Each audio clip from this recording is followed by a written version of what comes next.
Welcome to the Fire and Earth podcast with your hosts, Jason Mefford and Kathy Gruber. Fire and Earth, giving you the keys to unlock your limitless potential. Hey everybody, welcome back to another episode of the Fire and Earth podcast. I'm your co-host, Kathy Gruber. And I'm Jason Mefford.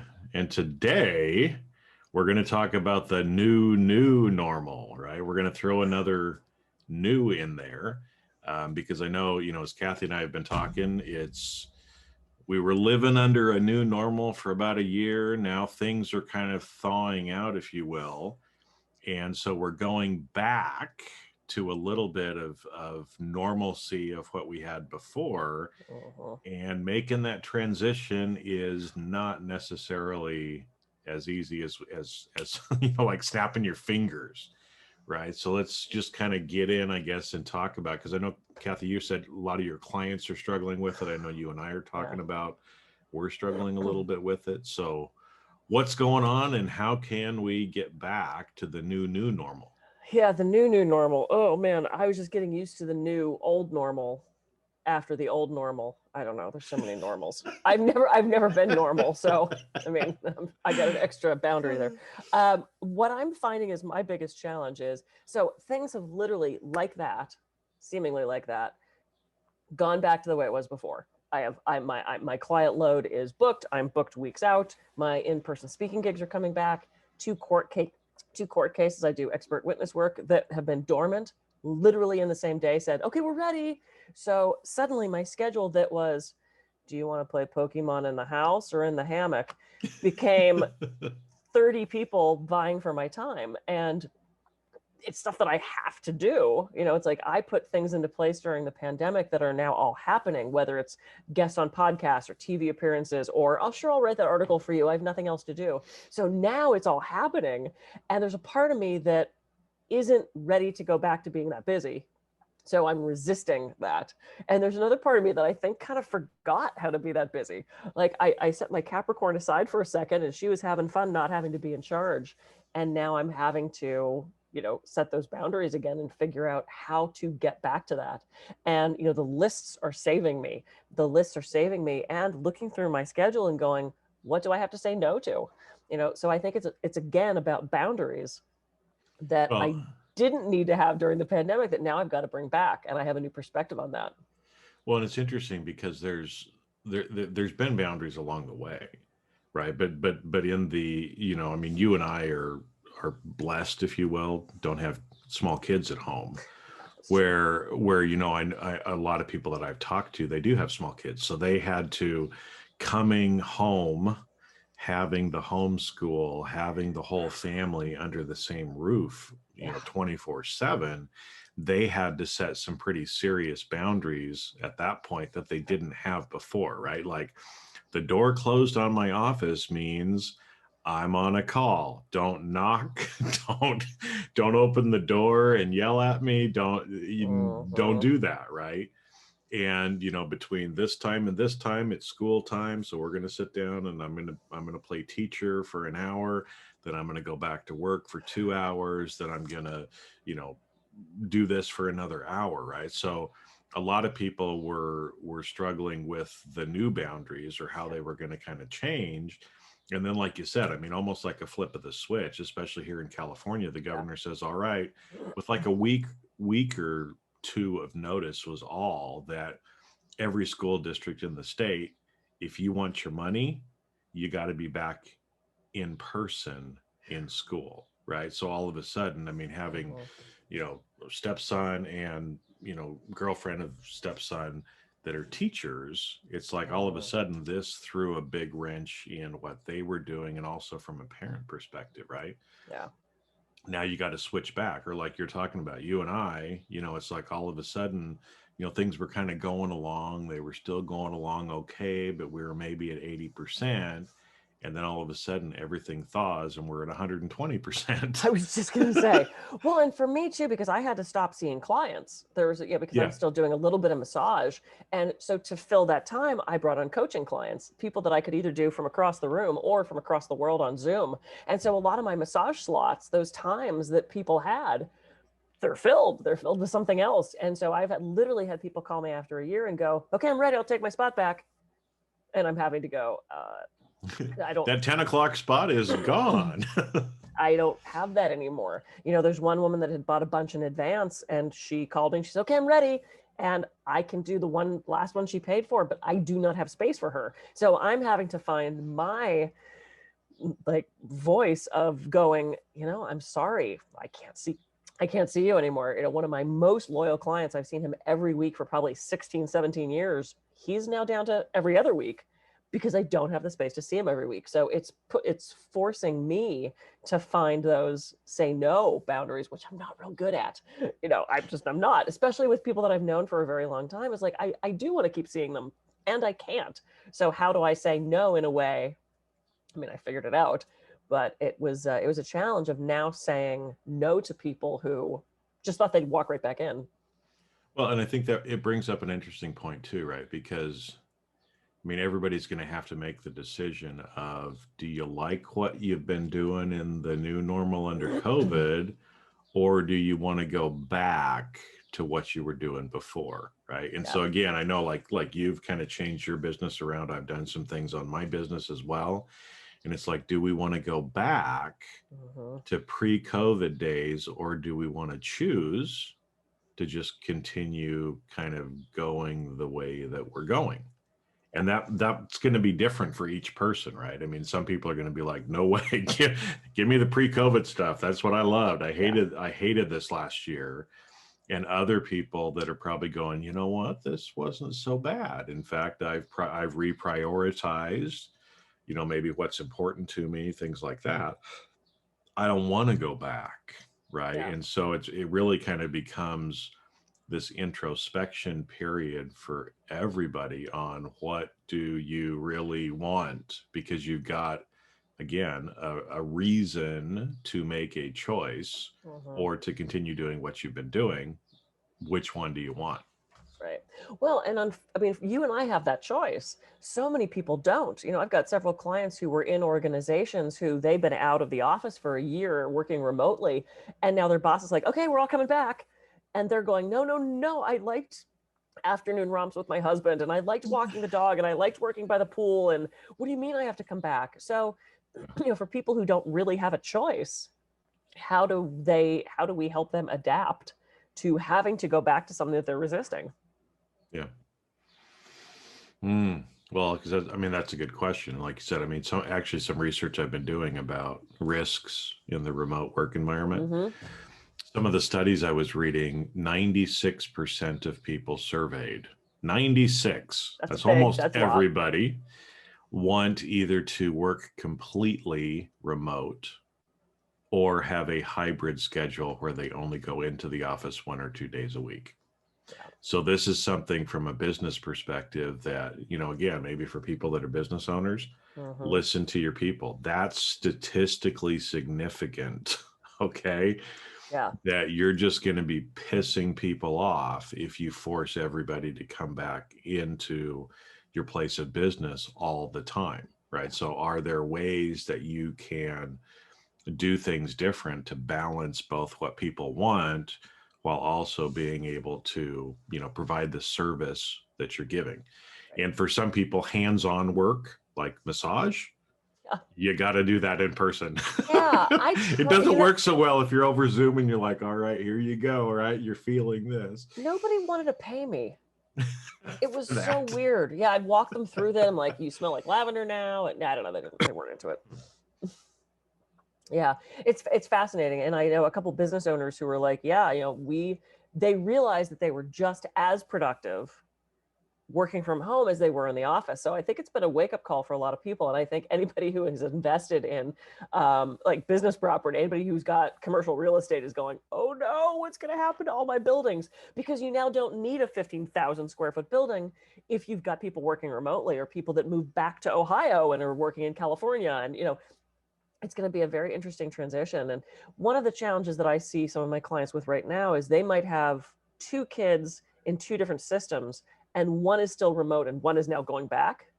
And so there's this almost hurt feeling thing between the kids. There's a conflict between the kids of, how come they get to go back, or how come I don't get to stay home? And, I think it's going to take a lot of patience with all of us, and a lot of just being curious as to, how are you feeling? How can we make this work? How can we, just coming from that place of authenticity and curiosity, and having some tougher conversations about what do you really want, and how are we going to navigate that going forward. It's going to be an interesting couple of weeks for sure.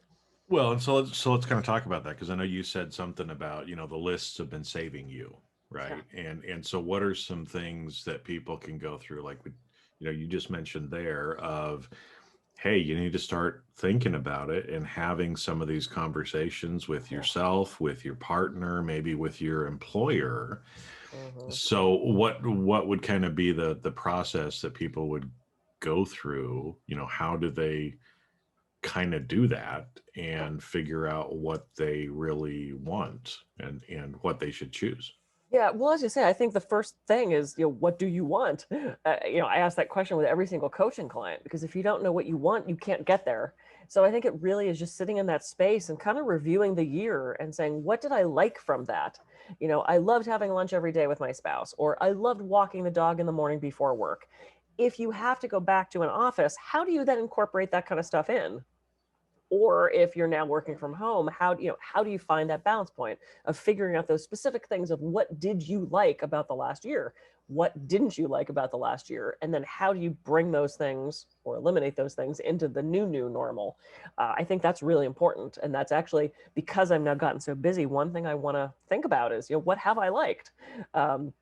I've loved being able to have an unexpected afternoon free to go, let's go for a drive, or let's go to the beach, or, being able to have that free time, that spontaneous time, which I don't normally have because I have to be with clients, schedule driven.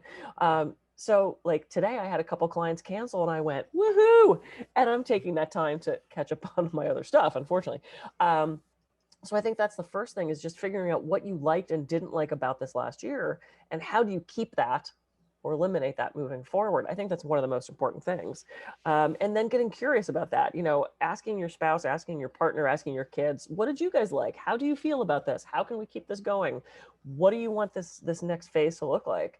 And it's about not judging it, which is interesting, because I have a client who, her boss, the manager of this organization, is pretty strict about no one in the office. If you could work from home, you had to work from home. They didn't even want you popping in to like pick up files. She was being so strict about it. And now that we're moving into coming back, she took the coffee maker out. She doesn't want people around the coffee maker. She said, we will never again have a meeting in the conference room. And so my client is looking at all this and going, that's a little bit like you're taking the coffee maker out. You think the people at the espresso machine is going to spread COVID after everybody in the office has been vaccinated? So it's like, how do you navigate stuff like that? It's about, being patient. Well, if you really want to piss employees off, take away their coffee. Right. That is one of the worst ways to try to save costs or anything else. Well, no, she was worried about people gathering around the coffee machine and spreading COVID. It's like, okay, that's weird, so I think there's also going to be that sort of like swing to the opposite extreme.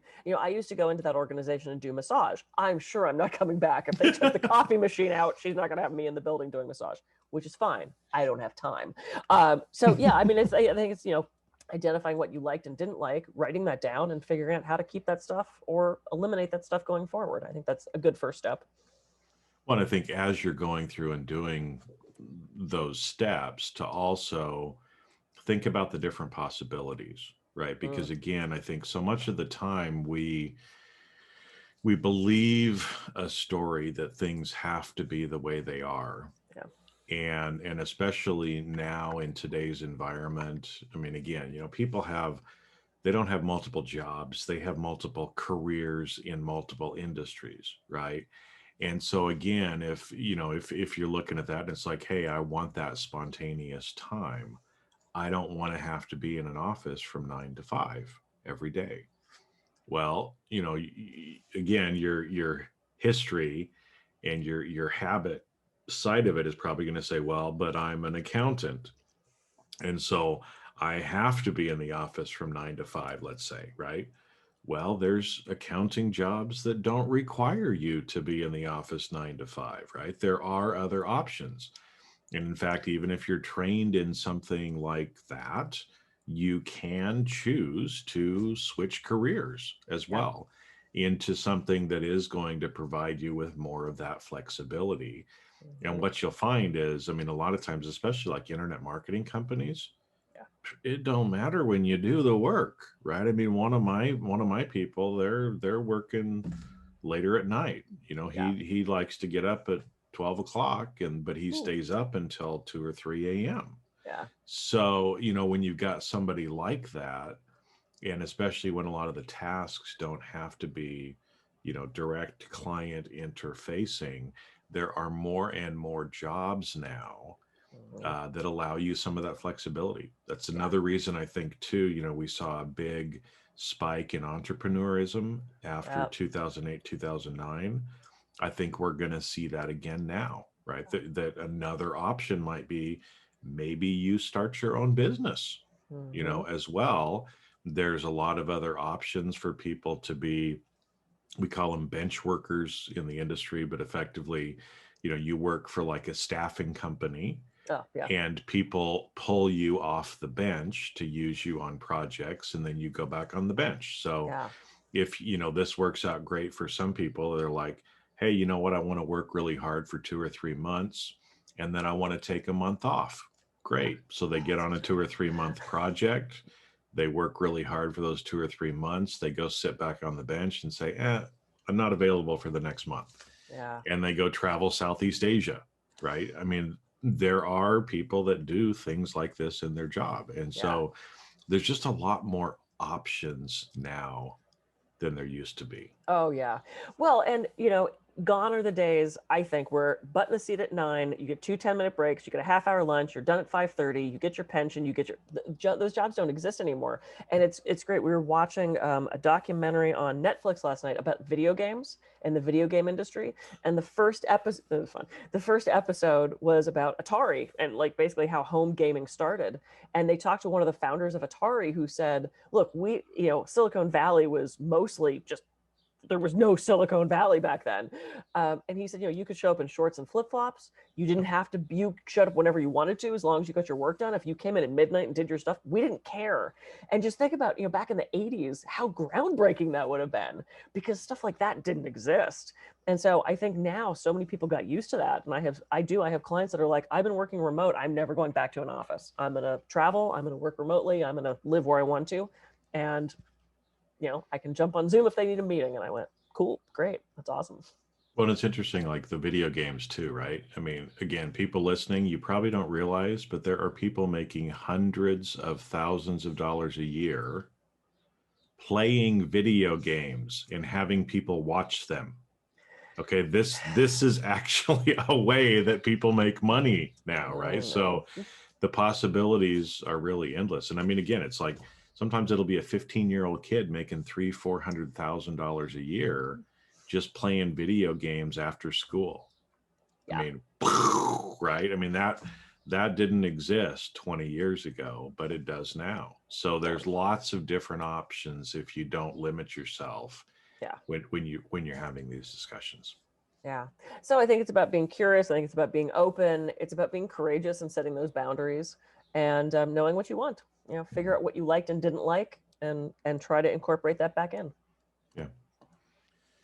Yep, because I think again, it's, you know, like you said, we were given a gift in some ways. I mean, as hard as this last year or so has been, I think it's really been a gift for a lot of people because it forces us, it kind of slaps us around a little bit and makes us start to have some of these questions, which is great Yeah. because, you know, again, if you're in your 30s or 40s, it's better to have some of those discussions with yourself and with other people at that time instead of the typical midlife crisis that happens in the 50s, right?